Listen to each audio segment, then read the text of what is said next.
أعوذ بالله من الشيطان الرجيم. بسم الله الرحمن الرحيم. قل لئن اجتمعت الإنس والجن على أن يأتوا بمثل هذا القرآن لا يأتون بمثله ولو كان بعضهم لبعض ظهيرا وَلَقَدْ صَرَّفْنَا لِلنَّاسِ فِي هَذَا الْقُرْآنِ مِنْ كُلِّ مَثَلٍ فَأَبَى أَكْثَرُ النَّاسِ إِلَّا كُفُورًا وَقَالُوا لَن نُّؤْمِنَ لَكَ حَتَّى تَفْجُرَ لَنَا مِنَ الْأَرْضِ يَنبُوعًا أَوْ تَكُونَ لَكَ جَنَّةٌ مِّن نَّخِيلٍ وَعِنَبٍ فَتُفَجِّرَ الْأَنْهَارَ خِلَالَهَا تَفْجِيرًا أَوْ تُسْقِطَ السَّمَاءَ كَمَا زَعَمْتَ عَلَيْنَا كِسَفًا أَوْ تَأْتِيَ بِاللَّهِ وَالْمَلَائِكَةِ قَبِيلًا أَوْ يَكُونَ لَكَ بَيْتٌ مِّن زُخْرُفٍ أَوْ تَرْقَىٰ فِي السَّمَاءِ وَلَن نُّؤْمِنَ لِرُقِيِّكَ حَتَّىٰ تُنَزِّلَ عَلَيْنَا كِتَابًا نَّقْرَؤُهُ قُلْ سُبْحَانَ رَبِّي هَلْ كُنتُ إِلَّا بَشَرًا رَّسُولًا صدق اللہ العظیم. بزرگوں، پیارے بھائیوں، پہلی آیت کریمہ قرآن مجید کے بارے میں ایک بہت بڑا چیلنج ہے. ترجمہ سنیے اللہ تعالیٰ نے کیسا چیلنج پھینکا ہے. اے نبی جی، آپ فرما دو کہ اگر سارے انسان اور سارے جنات متفق ہو جائیں، ایک ہو جائیں اس بات کے اوپر کہ اس جیسا قرآن لے آئیں، تو وہ اس جیسا قرآن نہیں لا سکتے، اگرچہ وہ ایک دوسرے کے مددگار ہی کیوں نہ ہو جائے. وَلَقَدْ صَرَّفْنَا لِلنَّاسِ فِي هَذَا الْقُرْآنِ مِنْ كُلِّ مَثَلٍ. دوسری آیت میں اللہ تعالیٰ فرماتے ہیں کہ ہم نے لوگوں کے لیے اس قرآن کے اندر گھما گھما کے مثالیں بیان کی. فَأَبَى أَكْثَرُ النَّاسِ إِلَّا كُفُورًا. لیکن اکثر لوگوں کا کام انکار ہی رہا ہے. انہوں نے منع کیا مگر کفر کا، یعنی کفر ہی کیا. دیکھو، پہلی آیت کریمہ کے اندر قرآن کا معجزہ بتلایا اللہ تعالیٰ نے. معجزہ کا معنی یعنی عاجز کر دینے والا، تھکا دینے والا. قرآن ایسا کلام ہے کہ اس جیسا کلام لانے سے دنیا عاجز ہے. اور جو معجزہ ہوتا ہے وہ اللہ کا کام ہوتا ہے، بندے کا کام نہیں ہوتا. معجزہ اللہ کا فعل ہوتا ہے. تو اس بارے میں علماء کا اختلاف ہے کہ قرآن خود ایسا ہے کہ اس جیسا کوئی کلام نہیں لا سکتے. ایک تو کچھ کہتے ہیں کہ نہیں لا سکتے، لیکن خدا نے کر کے ایسا رکھا ہے کہ کوئی لا نہیں سکتا. امام فخر الدین رازی نے کہا کہ دیکھو، ہم تو اس بات کے قائل ہیں کہ قرآن خود معجزہ ہو یا اللہ تعالیٰ نے روک کے رکھا ہو، یہ کوئی نہ لا سکنا یہی تو معجزہ ہے. دیکھو، جادو جو ہوتا ہے نا، جادو میجک، اس کا توڑ ہوتا ہے. ایک جادوگر اس سے بھی بڑا جادوگر ہو سکتا ہے، اس سے بھی بڑا جادوگر ہو سکتا ہے، لیکن معجزے میں ٹکراؤ نہیں ہوتا. کیونکہ جب ایک ہی خدا کا کام ہے تو بھئی ایک نبی کا معجزہ دوسرے نبی کے معجزے سے ٹکرائے گا کیوں؟ معجزہ اللہ کا فعل ہوتا ہے، اس لیے اس کا کوئی توڑ نہیں لا سکتا. موسیٰ علیہ السلام کے سامنے کتنے بڑے جادوگر آئے تھے، کتنے زیادہ تھے، ہزاروں کی تعداد، اور یہ اکیلے موسیٰ علیہ السلام تھے. تو موسیٰ علیہ السلام تو کوئی جادو تھوڑا تھا، وہ تو معجزہ تھا، اس لیے وہ توڑ نہیں لا سکتے. تو اللہ تعالیٰ نے قرآن مجید جو نازل فرمایا ہے اللہ تعالیٰ فرماتے ہیں کہ اگر جنات اور انسان یہ سب مل جاوے اور مل کر بھی ایک دوسرے کی مدد کریں اور مدد کر کے قرآن کا توڑ پیش کریں یا قرآن جیسا دوسرا قرآن لے آئیں، لا یأتون بمثلہ ولو کان بعضهم لبعض ظہیرا۔ سوال یہ ہے کہ جنات اور انسانی کا تذکرہ کیا، فرشتوں کا تذکرہ نہیں کیا،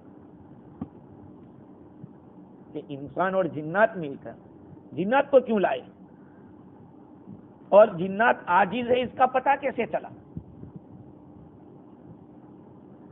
قرآن مجید کی تفسیر کے اندر لوگوں نے ایسے ایسے سوال قائم کیے اور اس کے جواب دیے۔ اور دوسرا سوال یہ ہے کہ جیسے بہت سارے کفار یہ کہتے تھے کہ نبی کے پاس کوئی جنات آتا ہے اور ان کو سکھاتا ہے۔ مکہ والے بھی آگے ایک قصہ اور آئے گا، اس میں بتاؤں گا کہ وہ لوگ کہتے تھے کہ ان کو تو جنات سکھاتا ہے۔ یہ دو سوال ہیں۔ پہلے سوال کا جواب یہ ہے کہ اللہ تعالیٰ نے یہ چیلنج انسانوں کے لیے پھینکا کہ تم لاؤ ایسا قرآن، تو انسان جنات سے مدد حاصل کر سکتا تھا۔ اگر اس کو اپنا توڑ پیدا کرنا ہوتا اور سامنے لانا ہوتا مقابلہ، تو کہیں سے بھی کوشش کرتا، لیکن آج تک کوئی لایا نہیں۔ معلوم ہوا کہ سب عاجز ہیں۔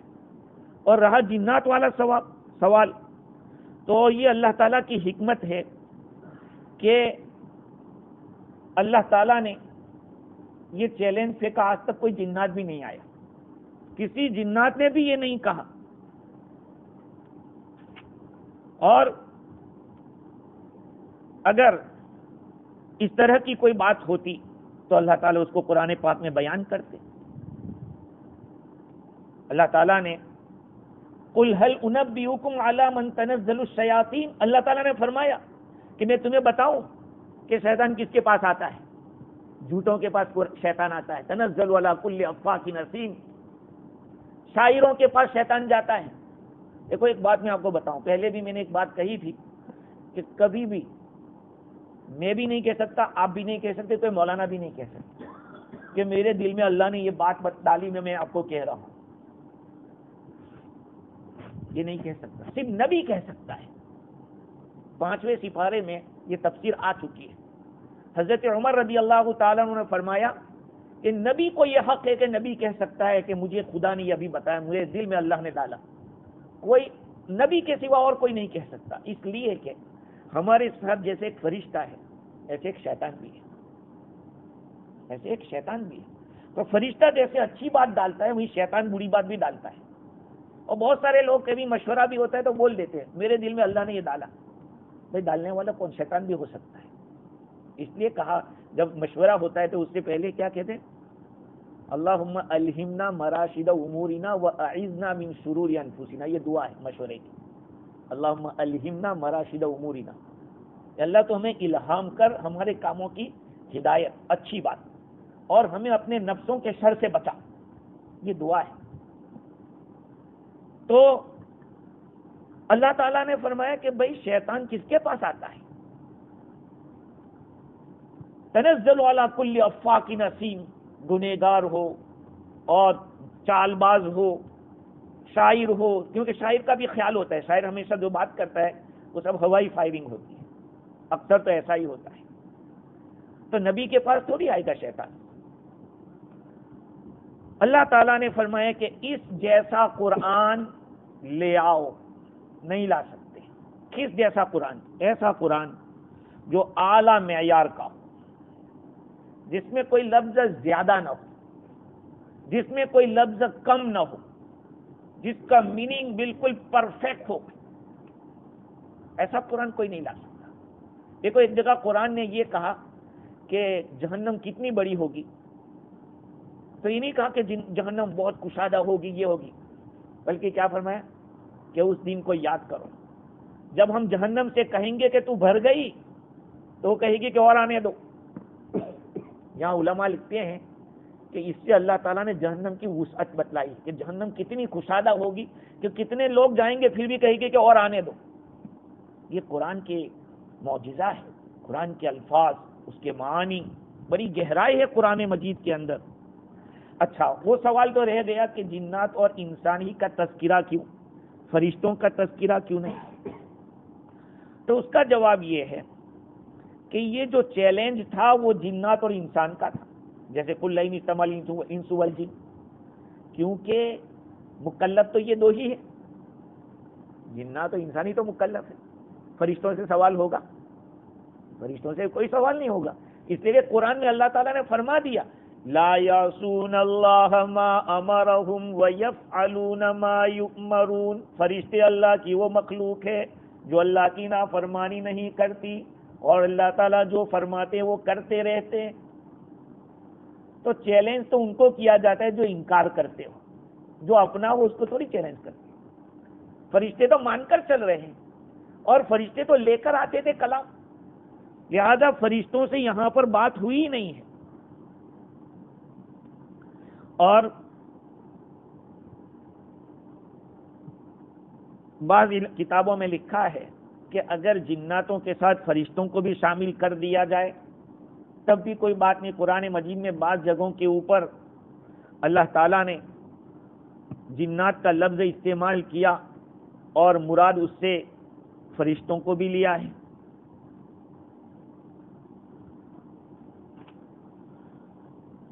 دوسری بات یہ ہے کہ تعویلات نجمیہ کے حوالے سے تفسیر روح البیان کے اندر لکھا ہے کہ اللہ تعالیٰ نے یوں فرمایا کہ لا یاتون بمثلہ, اس جیسا قرآن, اس جیسا کلام. تو اس جیسا کا کیا مطلب؟ صرف الفاظ نہیں, یہ کلام اللہ کا کلام ہے اور اللہ کا کلام کوئی مخلوق نہیں ہے, کریشن نہیں ہے کہ انسان بنا دے. وہ تو اللہ کی صفت ہے. جیسے اللہ کی ذات ہمیشہ سے ہے, ہمیشہ رہے گی, اللہ تعالیٰ کی صفات بھی ایسی ہے کہ وہ ہمیشہ سے اور ہمیشہ رہے گی. تو پھر کوئی اللہ ایسا کلام کہاں سے لا سکتا ہے؟ کیونکہ اللہ کی صفات قدیم, اللہ کی ذات قدیم, اور ہم جو کچھ کلام کریں گے وہ تو مخلوق ہوگا.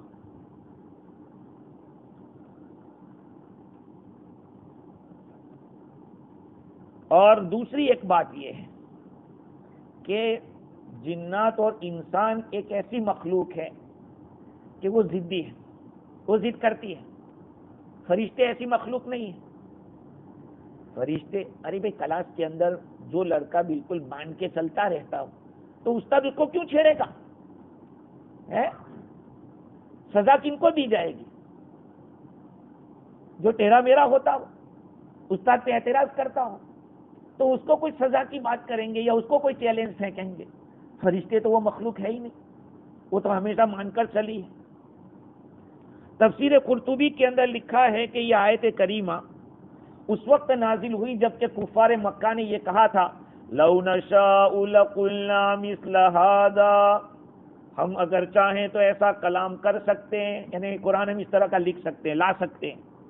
تو اللہ تعالیٰ نے ان کو جھٹلایا, کہا کہ اچھا ٹھیک ہے. دنیا کے جیسے شاعر ایک دوسرے کی مدد کرتے, شاعر بھی ایک دوسرے کی مدد کرتے, جب شعر کہتے ہیں تو ایک دوسرے کی مدد کرتے ہیں کہ کچھ شعر مکمل ہو جائے. ایک شاعر تھا, مجھے ابھی یاد آیا اچانک, ایک شاعر تھا تو اس کے ہمیشہ شعر میں پیشاب پاخانے کی بات کرتا تھا ہمیشہ. تو دوسرے شاعروں نے کہا کہ آج کا جو مشاعرہ ہے اس میں اس کو نہیں بلائیں گے کیونکہ وہ الٹی سیدھی بات بہت کرتا ہے. تو کہا ٹھیک ہے, اس کو نہیں بلایا. اب شاعروں میں سے ایک شاعر نے ایک شعر مار دیا, آدھا شعر. سونٹی جب تلوار حیدر کرار نے, سونٹی جب تلوار حیدر کرار نے, حیدر کرار حضرت علی رضی اللہ عنہ, سونٹی جب تلوار حیدر کرار نے, تو دوسرا مصرع کسی سے بنا ہی نہیں کہ اس کو مکمل کیسے کریں. تو کہا اسی کو بلاؤ جو الٹی سیدھے گندی باتیں کر, تو اس کو کہا یار یہ ایک شعر ہم نے بنایا ہے, سونٹی جب تلوار حیدر کرار نے. اب آگے نہیں بنا, کہا ارے کہہ دو, مارے خوف کے حق دیا لشکر کفار نے, مارے خوف کے حق دیا لشکر کفار نے. تو شاعر لوگ آپس میں ایک دوسرے کی مدد کرتے ہیں, تو قرآن نے کہا کہ تم بھی ایسا قرآن لانے کے لیے ایک دوسرے کی مدد کرو. لا یاتون بمثلہ، نہیں لا سکتے ایسا قرآن. میرے بھائیوں، اللہ نے ہمیں جو کلام دیا، اللہ کی قسم، وہ ایسا کلام، اس میں مٹھاس کتنی ہے. تم صرف الحمدللہ ہی سمجھ لو یا دیکھ لو. دن میں 32 مرتبہ الحمد پڑھتے ہیں، لیکن کبھی ایسا نہیں ہوا کہ یار اس کو پڑھتے رہے. الحمدللہ اللہ نے ہمیں، اللہ تعالیٰ نے وہ قرآن دیا ہے، ہم لوگوں کو اس کی قدر کرنی چاہیے. حافظ ابن کثیر رحمۃ اللہ علیہ فرماتے ہیں کہ محمد ابن اسحاق کی روایت یہ ہے کہ ابن عباس رضی اللہ تعالیٰ عنہ نقل فرماتے ہیں کہ یہ آیت کریمہ یہودیوں کے بارے میں نازل ہوئی ہے. ان لوگوں نے حضور سے یہ کہا تھا کہ ہم جیسا قرآن آپ لائے ہیں ایسا ہم لا سکتے ہیں. تو اللہ تعالیٰ نے فرمایا کہ اچھا ٹھیک ہے، جاؤ تم جنات و انسان سب مل کے لے آؤ، لا سکتے ہو تو. لیکن ابن کثیر نے اس پہ ایک اعتراض کیا اور یہ کہا کہ سورت مکی ہے اور یہودیوں کا معاملہ حضور کے ساتھ جو پیش آیا تھا وہ مدینہ منورہ کا ہے، اس لیے روایت میں تھوڑا کلام ہے.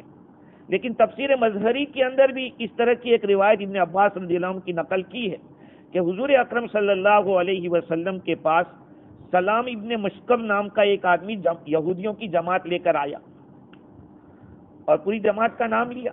کہا کہ ہم آپ کے اتباع کیسے کریں. حضور سے یہ شکایت کی کہ ہم آپ کا اتباع کیسے کریں، آپ نے ہمارا قبلہ چھوڑ دیا، اور ہم آپ کا جو کلام دیکھتے ہیں اس میں کوئی ترتیب ہمیں نظر نہیں آتی، جیسے کہ تورات کے اندر ترتیب ہے. تو اللہ تعالیٰ نے یہ بات بتلائی، قرآن قدیم کی ایک اس طرح کا کلام اتارا. ان لوگوں نے کہا کہ ایسی کتاب ہے کہ ہم جانتے ہیں، ہم اس کو ایک ایسی کتاب کو ہم پڑھتے ہیں جس کو ہم پہچانتے ہیں، لیکن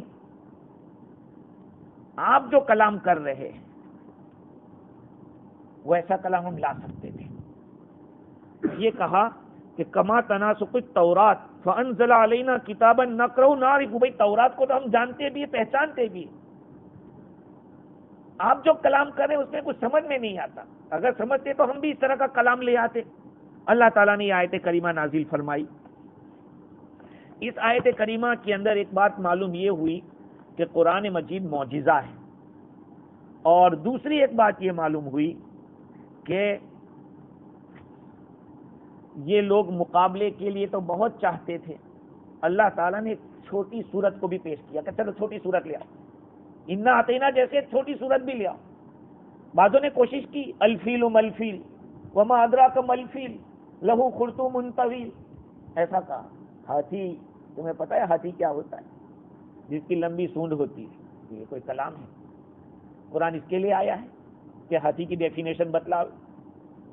قرآن تو اخلاق، اعمال اور ہدایت کے لیے آیا ہے. کہ ہاتھی کی ڈیفینیشن سے کیا فائدہ ہوگا؟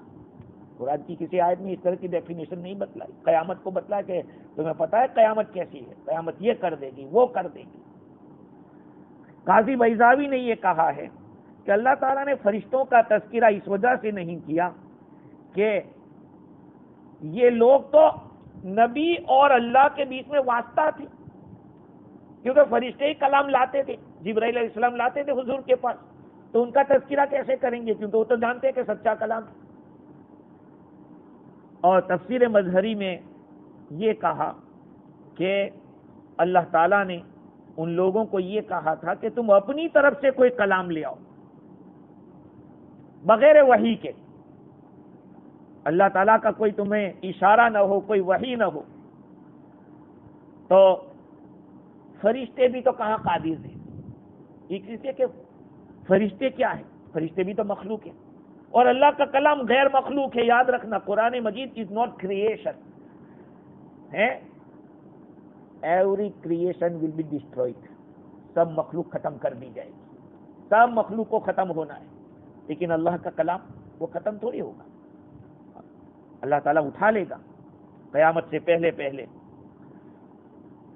صاحب مظہری نے لکھا ہے کہ اللہ تعالیٰ فرماتے ہیں کہ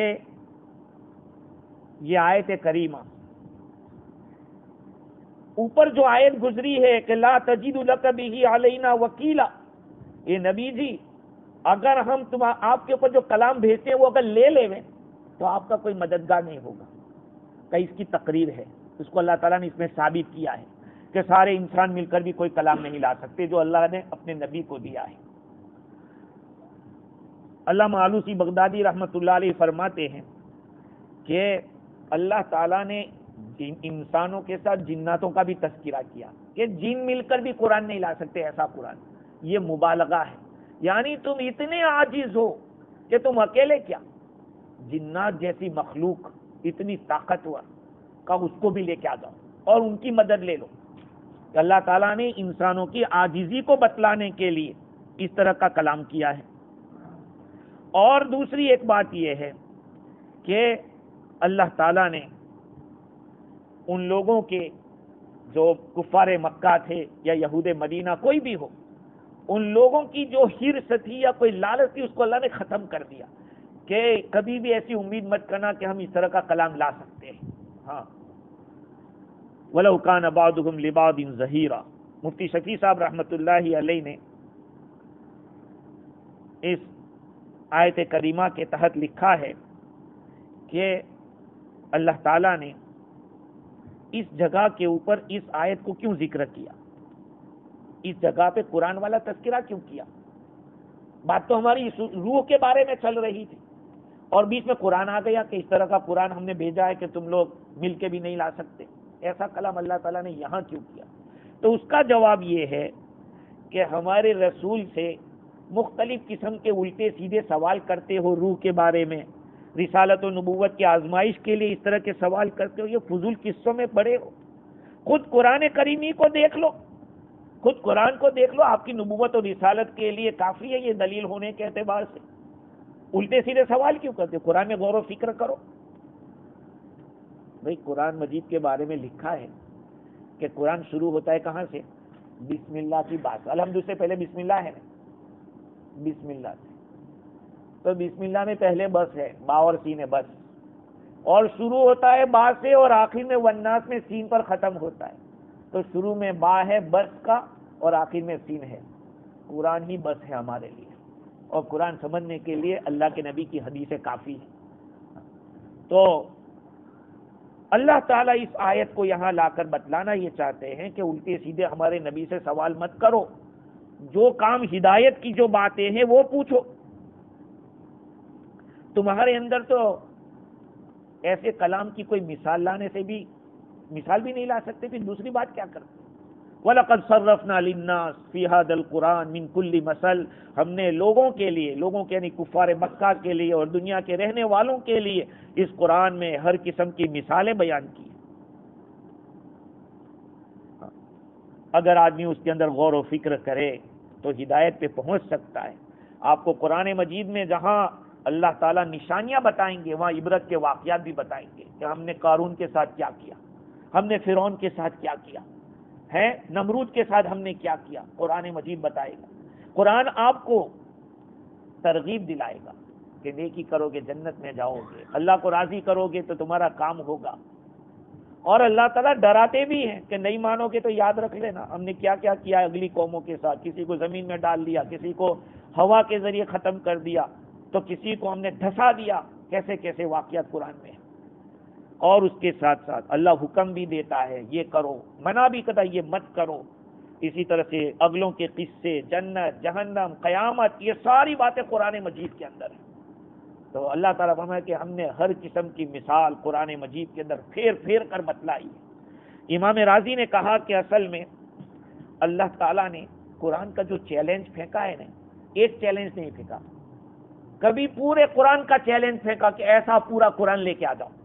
پورا قرآن 6666 آیتیں جو ہے 114 سورتیں لے کے آ جاؤ. اس آیت میں جیسے کہ کہا کہ تم سارے جنات و انسان مل کر بھی ایسا قرآن نہیں لا سکتے. تو کہیں اللہ تعالیٰ نے 10 صورتیں, قُلْ فَأْتُوا بِعَشْرِ سُوَرٍ, کہا کہ 10 صورتیں لے آؤ. تو کبھی اللہ تعالیٰ نے ایک صورت کا کہا, قُلْ فَأْتُوا بِحَدِيثٍ مِثْلِهِ, قُلْ فَأْتُوا بِسُورَةٍ مِّن مِثْلِهِ, ایک صورت لے آؤ ایسی. تو کہیں اللہ تعالیٰ نے فرمایا کہ ایک بات قرآن جیسی تو لے کے آؤ. ایک بات. ہر قسم کا اللہ تعالیٰ نے چیلنج پھینکا, لیکن آج تک کوئی نہیں لا سکتا. اس کو کہتے کہ صرفنا, ہم نے گما کے ہر قسم کی مثالیں بیان کی. بعض حضرات یہ بھی, امام راضی نے یہ بھی لکھا ہے, ہاں تو یہ جو ہم نے چیلنج پھینکے لوگ عاجز آ گئے, اس کا تقاضا یہ تھا کہ یہ ایمان میں داخل ہو جاتے, لیکن وہ ایمان میں داخل نہیں ہوئے, کفر پر اڑے رہے. ہاں. دوسرے نمبر پر ہم نے اس قرآن مجید کے اندر اگلی قوموں کے قصے بیان کیے. نوح علیہ السلام کی قوم کا کیا ہوا, ہود علیہ السلام کی قوم کا کیا ہوا, صالح علیہ السلام کی قوم کا کیا. اونٹنی اللہ تعالیٰ نے زمین میں سے نکالی تھی, اونٹنی, کیمل, اور وہ بھی گابن, جسے بچہ پیدا ہوا. انہوں نے تقاضا کیا تھا کہ اس میں سے نکال دو, اللہ تعالیٰ نے نکالا. صالح علیہ السلام کو یہ معجزہ دیا تھا, لیکن انہوں نے اس کو بھی ستایا اور اس کے پاؤں کاٹ ڈالے, اس اونٹنی کو ستایا. پھر اللہ نے کیا کیا ان کے ساتھ. اسی طرح سے اللہ تعالیٰ نے مختلف قوموں کے مختلف عذابات کو الگ الگ طریقے سے بیان کیا. مکہ والے اگر اس کو سمجھتے, ان باتوں سے فائدہ اٹھاتے اور ہدایت پر آ جاتے, لیکن نہیں آئے, وہ تو کفر پر باقی رہے. اور تیسری شکل راضی نے یہ لکھی کہ قرآن میں توحید کے دلائل اتنے زیادہ ہیں اور اللہ کا کوئی شریک نہیں ہے, اس کا انکار, اس کی نفی اس قرآن مجید کے اندر بہت زیادہ بیان کی. اور نبوت کے انکار کرنے والوں کے اعتراضات اور ان کے جوابات, آخرت کے منکرین کے اعتراضات, ان کے جوابات اللہ تعالیٰ نے دلائل کے ساتھ بیان کیے, جس کا تقاضا تھا کہ وہ لوگ اس کو مان لیتے اور مان کر چلتے, لیکن وہ لوگ نہیں مانے. جب ایک آدمی ایک بات طے کر لیتا ہے کہ نہیں ماننا ہے, تو چاہے آپ 1000 دلائل لے لو, 1000 دلائل لے آؤ, وہ نہیں مانیں گے. اسی لیے تفسیر روح البیان میں لکھا کہ اس آیت سے ایک بات معلوم ہوئی کہ قرآن مجید سب سے بڑی نعمت ہے. اس لیے ہر عالم, ہر حافظ اور قرآن سے وابستہ آدمی کو چاہیے کہ اللہ کا شکر ادا کرے اور اس کے حقوق کو ادا کرنے کی کوشش کرے قبل اس کے کہ معاملہ ہمارے ہاتھ سے نکل جائے. معاملہ ہمارے ہاتھ سے نکل جائے کہ قرآن اللہ تعالیٰ نکال لے گا, ایسے اٹھا لے گا. قرآن مجید کو اللہ تعالیٰ نکال لے گا, جہاں سے آیا تھا وہاں چلا جائے گا قرآن مجید. وہ دن آ جائے, اس سے پہلے پہلے قرآن سے تعلق پیدا کر دو. ابن مسعود رضی اللہ تعالیٰ عنہ کی روایت ہے کہ سب سے پہلے تم لوگ اپنے دین میں سے اگر کوئی چیز گم پاؤ گے تو امانت ہے, جیسے گزشتہ میں نے عرض کیا تھا, امانت یہ نکل جائے گی سب سے پہلے. آپ کسی آدمی کو, مسلم شریف میں حدیث ہے کہ کل یہ آدمی امانت دار تھا اور آج خائن ہو گیا. یوں کہا جائے گا کہ یار اس شہر میں کوئی بھی آدمی امانت دار نہیں ہے, کوئی بھی. امانت نکل جائے گی سب سے پہلے, آدمی آنیسٹ نہیں رہے گا. یہ قیامت سے پہلے سب سے پہلے یہ چیز ختم ہوگی, آنیسٹی نکل جائے گی.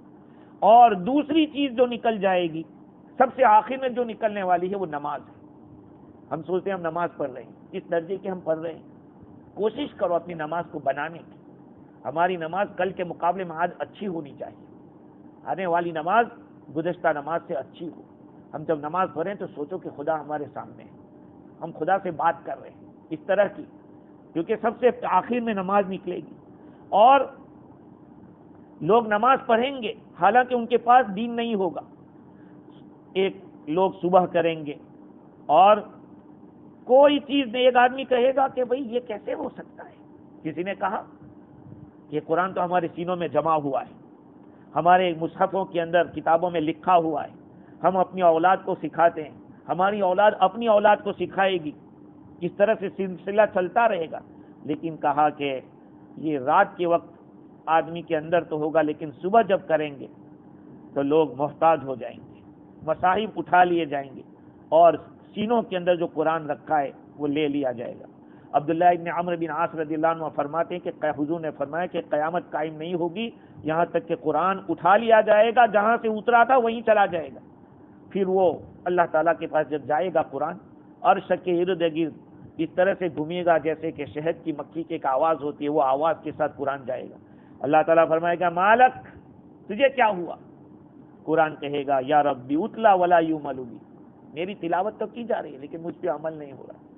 آج قاری لوگ پڑھ رہے ہیں, اچھے اچھے انداز میں پڑھ رہے ہیں, لمبی لمبی قراتیں کر رہے ہیں، لیکن زندگی میں دین کتنا ہے لوگوں کے اندر؟ لوگ خرچ بھی کر رہے ہیں، آپ کو اگر بتاؤں گا تو آپ حیران رہ جائیں گے۔ یہاں تو کچھ نہیں، ہندوستان میں مصر کے قاری جاتے ایک قرات سننے کے 100,000 روپیز دے، 100,000۔ وہ قاری کہے گا 100,000 روپیز ہو ہم پڑھیں گے، باقی نہیں۔ ایک قرات کرنے کا 100,000 روپیز۔ ہاں، قرات آ رہی ہے یوٹیوب کے اوپر، ان کی قرات ہے مصر کے قاریوں کی، لیکن سمجھنے کی فکر نہیں ہے۔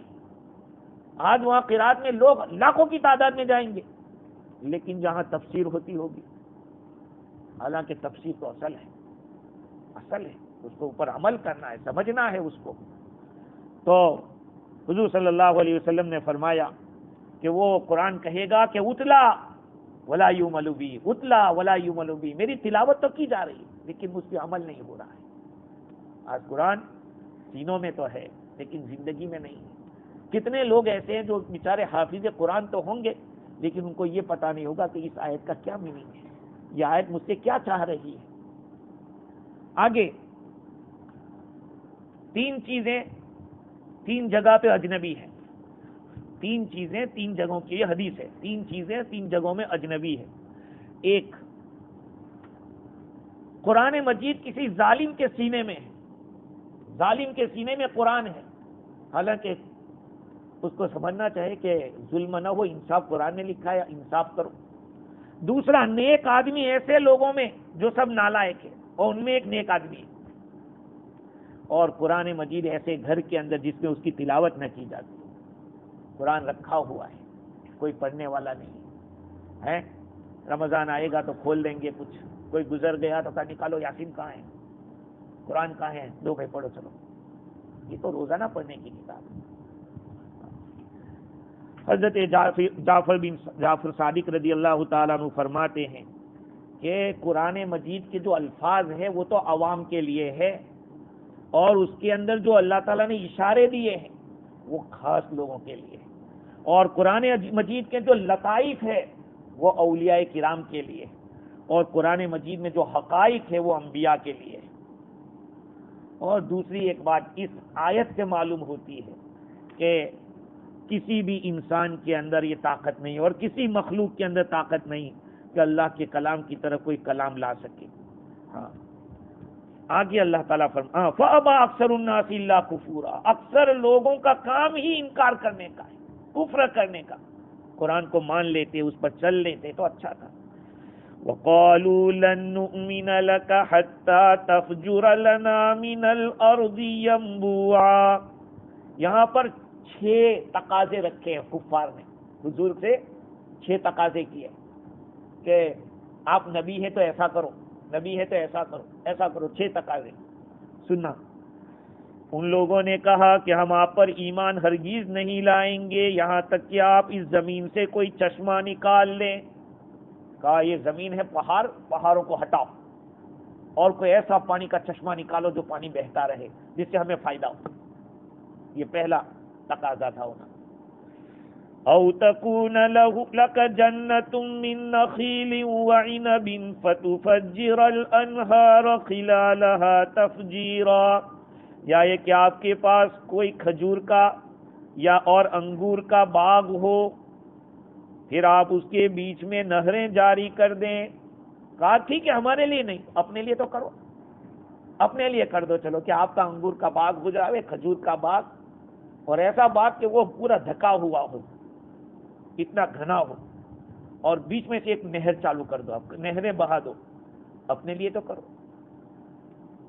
او تسقط السماء كما زعمت علينا كسفا، یا یہ کہ آپ آسمان کے ٹکڑے کو، جیسے کہ آپ کا دعویٰ ہے کہ میں نبی ہوں تو آسمان سے کوئی ٹکڑا گرا دو۔ یہ تیسرا تقاضا تھا۔ او تأتی باللہ والملائکۃ قبیلا، یا یہ کہ اللہ تعالیٰ کو اور فرشتوں کو مقابلے میں لے آؤ، سامنے لے آؤ۔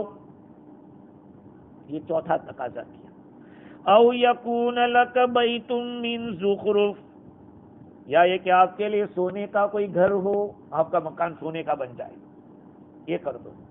او ترقی فی السماء، وہ 5واں ہوا، یہ چھٹا۔ یا یہ کہ آپ آسمان میں چڑھو، ہم دیکھیں کہ ہاں آپ آسمان میں جا رہے ہیں۔ کہا یہ 6 باتیں آپ کرو تو ہم آپ کے اوپر ایمان لائیں گے، اس کے بغیر ہم نہیں لائیں گے۔ بہت لمبا واقعہ ہے، واحدی کے حوالے سے تفسیر روح البیان میں نقل کیا ہے۔ امام رازی نے اس کو بہت مختصر لفظوں میں بیان کیا۔ امام رازی نے یہ لکھا ہے اپنی تفسیر کے اندر کہ ابن عباس رضی اللہ تعالیٰ عنہ فرماتے ہیں کہ مکہ کے رئیس لوگوں نے حضور صلی اللہ علیہ وسلم کو بلا بھیجا، یہ لوگ کعبہ کے پاس بیٹھے ہوئے تھے، آقا صلی اللہ علیہ وسلم ان کے پاس پہنچے، ان لوگوں نے کہا کہ محمد یہ ہمارے مکہ کی زمین ہے وہ بہت تنگ ہے، بھائی پہاڑ ہوتے ہیں نہیں تو جگہ تھوڑی رہ جاتی ہے، پہاڑ اونچا ہوتا ہے تو ذرا پہاڑ جگہ روکتی ہے، تو کہا مکہ کی زمین بہت تنگ ہو گئی ہے، تو آپ پہاڑوں کو ہٹا دیجیے تاکہ ہم اس سے نفع اٹھا سکیں، اور ہمارے لیے اس میں ایک چشمہ بہائیے۔ چشمہ کس کو کہتے ہیں؟ تفسیر مظہری میں لکھا کہ عین لا ينزب ماؤہا، ایسا چشمہ جس کے ینبو کہتے ہیں ایسے چشمے کو کہ جس کا پانی سوکھتا نہ ہو۔ اور تفسیر روح البیان میں لکھا ہے کہ العین الکثیرۃ الماء ينبع ماؤہا ولا یغورہ ولا ينقطع، ایسے بہت زیادہ پانی والا چشمہ جس کا پانی کبھی بھی ختم نہ ہوتا ہو، نہ من ہوتا ہو نہ کم ہوتا ہو، نہ پانی اندر چلا جاتا ہو بلکہ چلتا ہی رہتا ہو، ایسا چشمہ۔ اس کے بعد ان لوگوں نے یہ کہا کہ کچھ ایسے چشمے بہا دیجئے کہ اس میں ہم کھیتی کرتے رہے، ہمیں فائدہ ہو جائے۔ پھر آپ صلی اللہ علیہ وسلم نے فرمایا کہ لا اقدر علیہ، میں نہیں کر سکتا ایسا۔ ایک ان میں سے ایک کہنے والے نے کہا کہ یار پھر تو آپ کا کوئی سونے کا مکان ہی بن جاوے تو کیا ہے، تو آپ کو ہماری ضرورت نہیں پڑے گی، آپ مالدار ہو جائیں گے۔ کہا میں بھی یہ بھی نہیں کر سکتا۔ آپ سے کہا گیا کہ کیا آپ یہ نہیں کر سکتے کہ اپنی قوم جو سوال کرتی ہے وہ لے آئے؟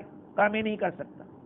کہا جب آپ کوئی خیر نہیں کر سکتے تو ایک کام کرو، آپ بھلا اچھائیاں تو یہ نہیں کر سکتے تو ایک کام کرو، آسمان کا ٹکڑا توڑ دو، ہمارے اوپر گرا دو عذاب کے طور پر۔ تو پھر کہا کہ قرآن میں تو آپ کہتے ہو نا اذا السماء انشقت، جب آسمان پھٹ جائے گا، اذا السماء انفطرت، آپ تو قرآن میں کہتے ہو کہ ایسا ہونے والا ہے، تو ابھی کر دو، ہمارے پر گرا دو۔ عبداللہ ابن امیہ مخزومی جو تھا وہ حضور کا پھوپھیزاد بھائی تھا، کیونکہ حضور صلی اللہ علیہ وسلم کی اس کی جو ماں تھی وہ حضور کی پھوپھی تھی۔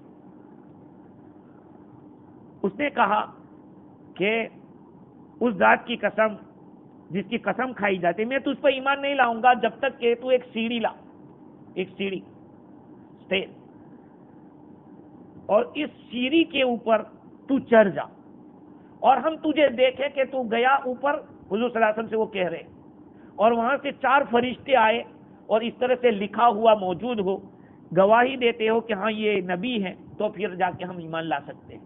یہ ان لوگوں نے کہا۔ یہ واقعہ امام رازی نے تفسیر کبیر میں لکھا ہے، اور تفسیر روح البیان کے اندر لکھا ہے کہ تفسیر واحدی کے اندر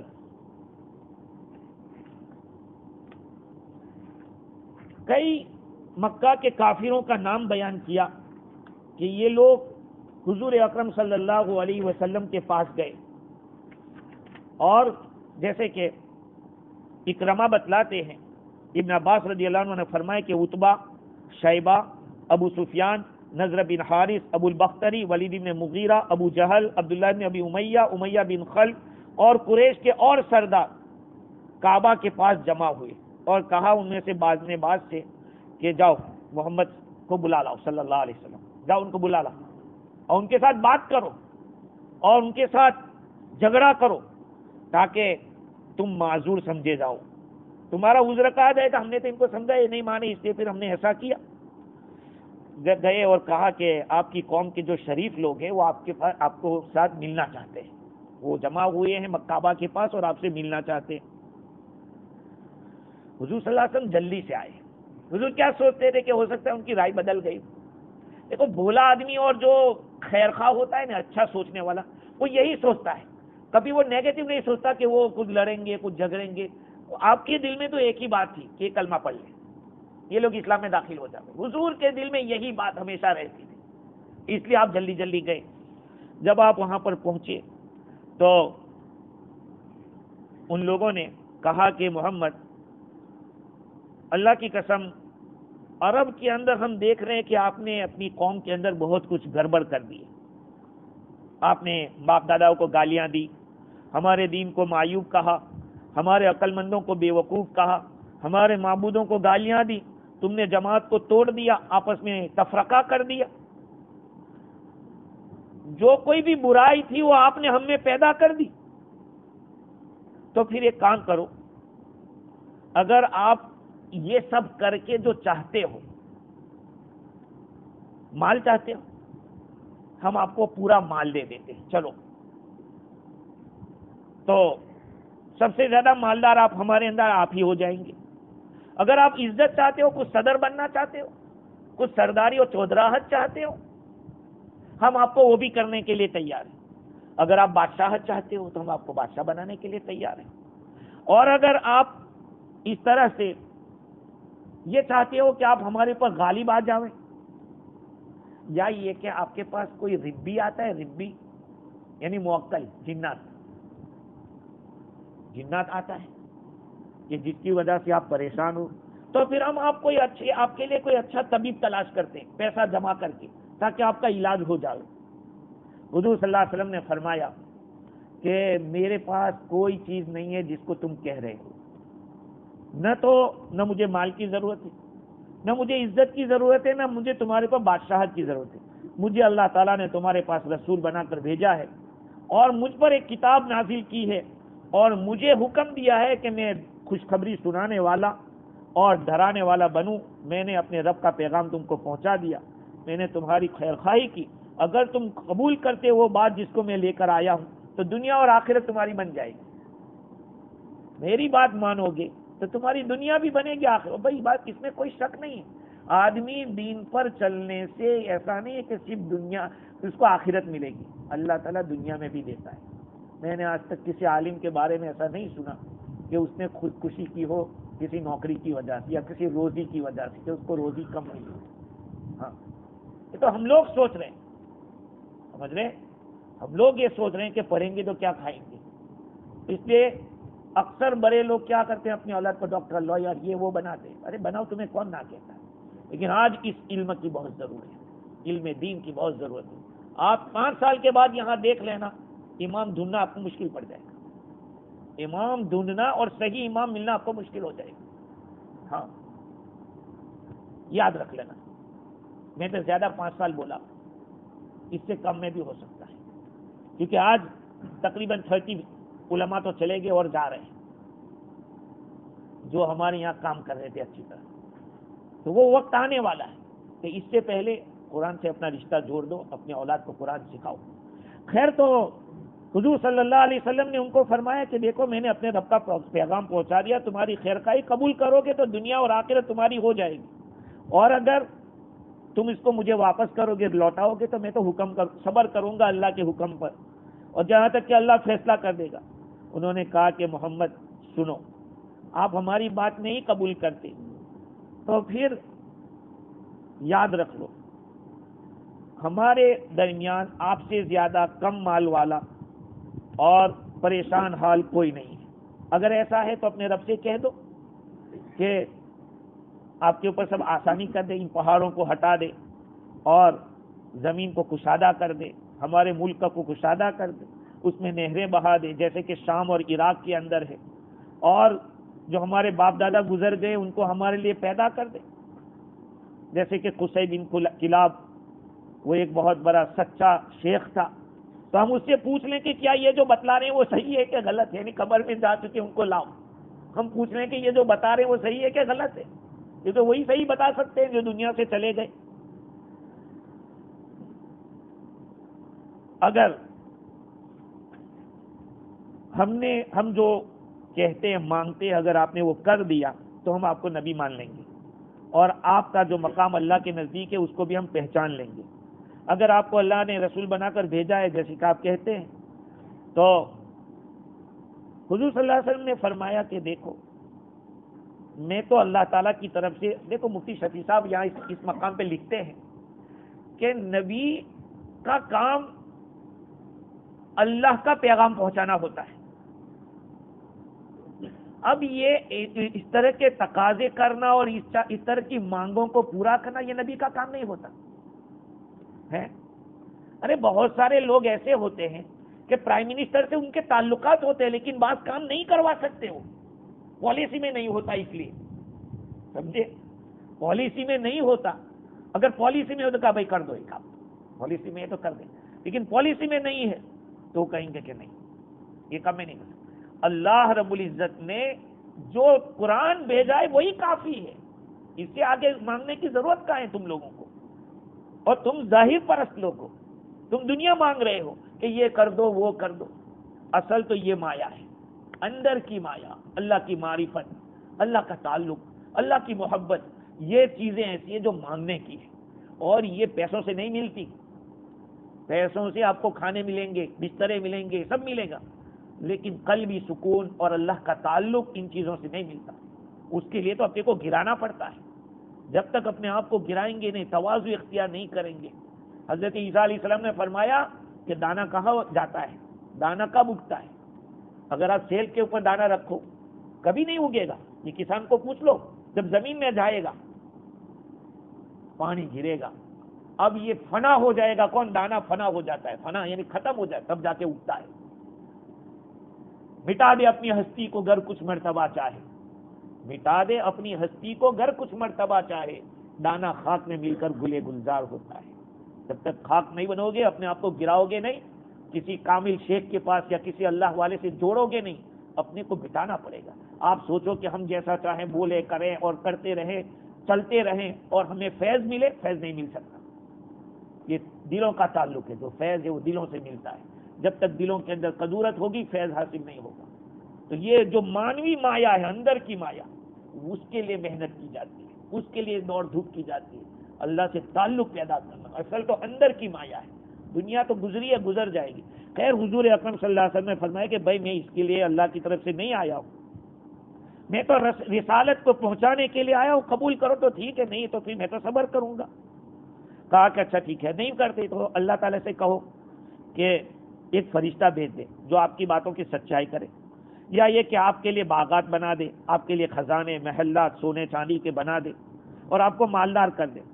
کیونکہ آپ بازار میں کھڑے رہتے، معاش کو تلاش کرتے. حضور صلی اللہ علیہ وسلم نے فرمایا کہ میں اپنے رب سے سوال نہیں کر سکتا، میں اس کے لیے بھیجا ہی نہیں، کہ مجھے تو اللہ نے بشارت دینے والا ڈرانے والا بنا کر بھیجا ہے. کہا کہ ٹھیک ہے، اللہ کو کہو کہ آسمان کے ٹکڑے گرا دے، جیسے کہ آپ کا دعویٰ ہے. کیا دعویٰ ہے؟ یعنی آپ اپنے آپ کو نبی کہتے ہو، نبوت کا دعویٰ آپ کر رہے ہو، تو پھر آپ کہہ دو. یا آپ کہتے ہو کہ اللہ تعالیٰ سے سب کچھ ہو سکتا ہے، اللہ تعالیٰ سب کچھ کر سکتا ہے، تو کہو اللہ سے کہ یہ بھی کر دے. یہ کما ضابطہ کی تفسیر میں کئی اقوال علماء نے لکھے ہیں. خیر انہوں نے کہا کہ حضور صلی اللہ علیہ وسلم نے فرمایا کہ یہ سب تو اللہ کے قبضے میں ہے، وہ چاہے تو کرے، نہ چاہے تو نہ کرے. ان میں سے ایک آدمی نے کہا کہ نہیں، ہم تو اللہ تعالیٰ کو سامنے دیکھنا چاہتے ہیں اور فرشتوں کو کہ سامنے آ جاوے تو پھر مانیں گے کہ ہاں آپ نبی ہیں. عبداللہ ابی امیہ ابن مغیرہ مخزومی، حضرت عاتیقہ بن عبد المطلب، یہ حضور کی پھوپھی ہے. عاتیقہ حضور کی پھوپھی، ان کا لڑکا تھا یہ پھوپھی زاد بھائی. دیکھو یاد رکھو، دین کے معاملے میں اپنے ہی زیادہ یہ کرتے، رشتے دار سگے رشتے دار. ارے پھوپھی کا لڑکا ہے، وہ کہتا ہے کہ ہم نہیں مانیں گے. اوپر سے فرشتہ آوے، آپ جاؤ سیڑھی پر آسمان کے اوپر چڑھو، ہم دیکھیں ایسے، اور وہاں سے کوئی لکھا ہوا لے کر آؤ اور آپ کے ساتھ 4 فرشتے بھی آوے اور وہ فرشتے کہے کہ ہاں یہ سچے نبی ہیں، تو پھر ہم مانیں گے. اور آگے انہوں نے کہا کہ وَلَن نُؤْمِنَ لِرُقِيِّكَ حَتَّى تُنَزِّلَ عَلَيْنَا كِتَابًا نَقْرَؤُ.